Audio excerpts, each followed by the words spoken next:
നമസ്കാരം, ഞാൻ Nandana, doctor KV Vijayan institute of Ayurveda medical സയൻസിലെ ഡിജിറ്റൽ കോർഡിനേറ്റർ ആണ്.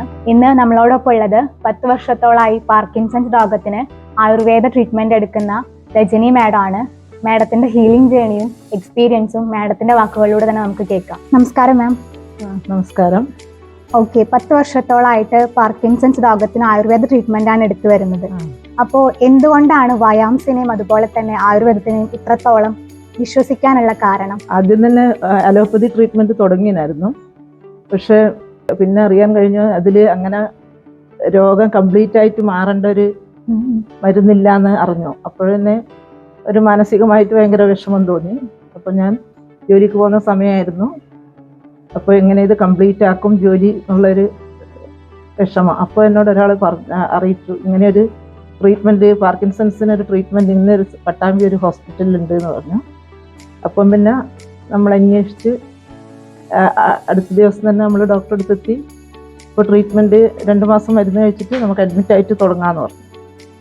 പിന്നെ അപ്പം മരുന്ന് കഴിക്കാൻ തുടങ്ങി. ഞാൻ ജോലിക്ക് പോകുന്ന സമയത്ത് മരുന്ന് കഴിക്കുന്നുണ്ട്. അപ്പോൾ ആയുർവേദം പിന്നെ എല്ലാവരും പിന്നെ വീട്ടിൽ നിന്നെല്ലാം പറഞ്ഞു, ആയുർവേദം ചെയ്ത പാടങ്ങനെ ഒരു പ്രാവശ്യം ചെയ്യുമ്പോൾ അങ്ങനെ സുഖാവില്ല, നമുക്ക് കുറച്ചും കൂടെ നോക്കാമെന്ന് പറഞ്ഞു. അങ്ങനെ കണ്ടിന്യൂ ചെയ്തു. ഇപ്പോഴുള്ള അവസ്ഥ കണ്ടിന്യൂ ചെയ്തുകൊണ്ട് നമുക്ക് അതിന്റെ ഗുണം കിട്ടുന്നുണ്ട് നമുക്ക് മനസ്സിലായി. അതുപോലെ തന്നെ വയാംസിന്റെ ചികിത്സാ രീതികൾ മാഡത്തിന്റെ ഹീലിംഗ് ജേണിനെ എങ്ങനെയൊക്കെയാണ് സ്വാധീനിച്ചിട്ടുള്ളത് എന്ന് വെച്ചാൽ ഇവിടുത്തെ ഡോക്ടേഴ്സ്, അറ്റ്മോസ്ഫിയർ, ട്രീറ്റ്മെന്റ് ഫെസിലിറ്റീസ്, അങ്ങനെയുള്ള മറ്റ് സ്റ്റാഫുകള്, അപ്പോൾ അതെങ്ങനെയാണ് ആ ഹീലിംഗ് ജേണിനെ സപ്പോർട്ട് ചെയ്ത് കൊണ്ടുപോയിട്ടുള്ളത്? ഒന്ന് പങ്കുവെക്കാവോ? വയാംസില് എല്ലാ പ്രത്യേകിച്ച് എടുത്തു പറയുന്നില്ല, എല്ലാ സാഹചര്യങ്ങളും നമുക്ക് പേഷ്യന്റിന് അനുകൂലമായിട്ട് തന്നെയാണ് പോകുന്നത്.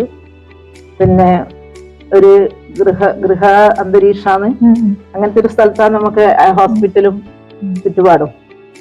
അപ്പോൾ ഒരു നമ്മളെ വീട്ടിലിരിക്കുന്ന ഒരു അവസ്ഥ തന്നെ നമുക്ക് തോന്നും. വേറെ ബാക്കി എല്ലാ സ്റ്റാഫും നല്ല സപ്പോർട്ടാണ് ഏത് കാര്യത്തിനും. അതുകൊണ്ട് ഇവിടെ വരുന്നതിന് നമുക്ക് വലിയ ബുദ്ധിമുട്ട് തോന്നാറില്ല. ഓക്കെ, അപ്പോൾ വയാംസിനോടൊപ്പം ഈ പാർക്കിൻസൺസ് രോഗത്തെ ഇങ്ങനെ നിയന്ത്രിച്ചു കൊണ്ടുപോവാണ് ഇപ്പൊ 10 വർഷത്തോളായിട്ട്. അപ്പം ഇതുപോലെ ന്യൂറോളജിക്കൽ ആയിട്ടുള്ള ഇഷ്യൂസ് ആയിട്ട് സഫർ ചെയ്യുന്ന ഒരുപാട് പേരുണ്ടല്ലോ, അപ്പൊ അവരോട് മാഡത്തിന് എന്താണ് പറയാനുള്ളത്? എനിക്കറിയുന്ന കുറേ ആളുണ്ട് ഈ അസുഖം കൊണ്ട് തന്നെ ബുദ്ധിമുട്ടുന്നവര്.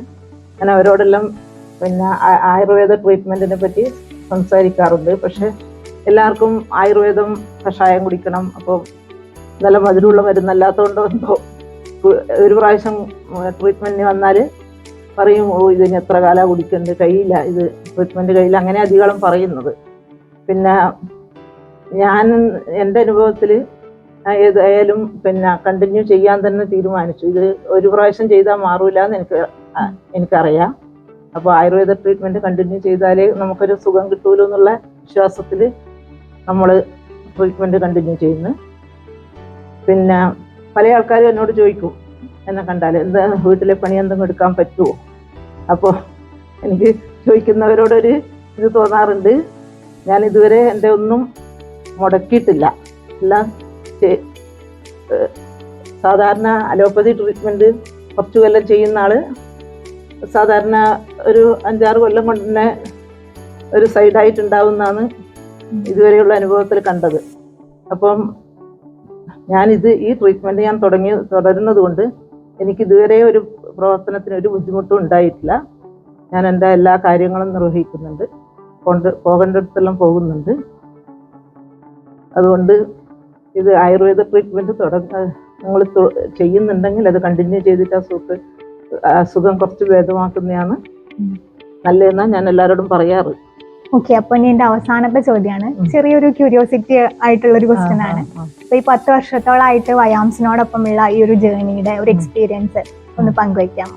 ഒരു പാർക്കിൻസൺസ് പേഷ്യന്റ് ആണെന്ന് എനിക്കൊരു തോന്നിച്ചില്ല, ആ ഒരു ഫീലിംഗ് എനിക്കില്ല. ഞാൻ വളരെ ഹാപ്പിയാണ്. വേറെ പാർക്കിൻസൺസിന്റെ പിന്നെ ഹോസ്പിറ്റലിന്റെ പരസ്യമെല്ലാം വേറെയും കാണുന്നുണ്ട് ഇതിലെല്ലാം, മീഡിയയിലെല്ലാം. പക്ഷെ എനിക്ക് വിശ്വാസം വയാംസിനെ തന്നെയാണ്, അനുഭവം കൊണ്ടുള്ള ഇതാണ്. അപ്പോൾ ഞാൻ എൻ്റെ ഫ്രണ്ട്സിനോടായാലും റിലേറ്റീവ്സിനോടായാലും ഈ അസുഖം അനുഭവിക്കുന്നവരോട് ഈ വയാംസിൻ്റെ അഡ്രസ്സ് കൊടുത്തിട്ട് പറയാറുണ്ട്, നിങ്ങൾ അവിടെ പോയിട്ട് കാണിക്കുന്നത് നല്ലത്, ഇത് നല്ല ട്രീറ്റ്മെൻറ്റാന്ന് പറയാറുണ്ട്. അപ്പം ഈ വയംസ് ഉള്ളത് കൊണ്ട് എനിക്ക് സുഖമായി നടക്കാൻ പറ്റുന്നു എന്ന് തന്നെയാണ് ഞാൻ പറയാം. 10 വർഷം എന്ന് പറഞ്ഞത് വളരെ ചുരുങ്ങിയൊരു കാലയളവല്ല, വലിയൊരു കാലഘട്ടമാണ്. അപ്പം ആ 10 വർഷത്തോളമായിട്ട് വയാംസിനോടൊപ്പം ആയുർവേദത്തിനോടൊപ്പമാണ് രജനി മാം ന്യൂറോളജിക്കൽ ഇഷ്യൂ ആയിട്ടുള്ള പാർക്കിൻസൺസ് ഡിസീസ് ട്രീറ്റ് ചെയ്ത് വരുന്നത്. അപ്പോൾ അത് രജനി മാഡത്തിന്റെ വാക്കിൽ തന്നെ നമ്മൾ കേട്ടു. അപ്പോൾ ഇങ്ങനെയുള്ള രോഗങ്ങളായിട്ട് സഫർ ചെയ്യുന്നവരോട് എനിക്ക് പറയാനുള്ളത് ഒരിക്കലും പ്രതീക്ഷ കൈവിടാതെ മുന്നോട്ട് പോവുക എന്നുള്ളതാണ്. അത് തന്നെ ആയിരിക്കും നിങ്ങളുടെ ഏറ്റവും വലിയ റിസൾട്ടായിട്ട് ഫ്യൂച്ചറിൽ ഉണ്ടായിരിക്കുക. Thank you so much. Thank you ma'am. Thank you.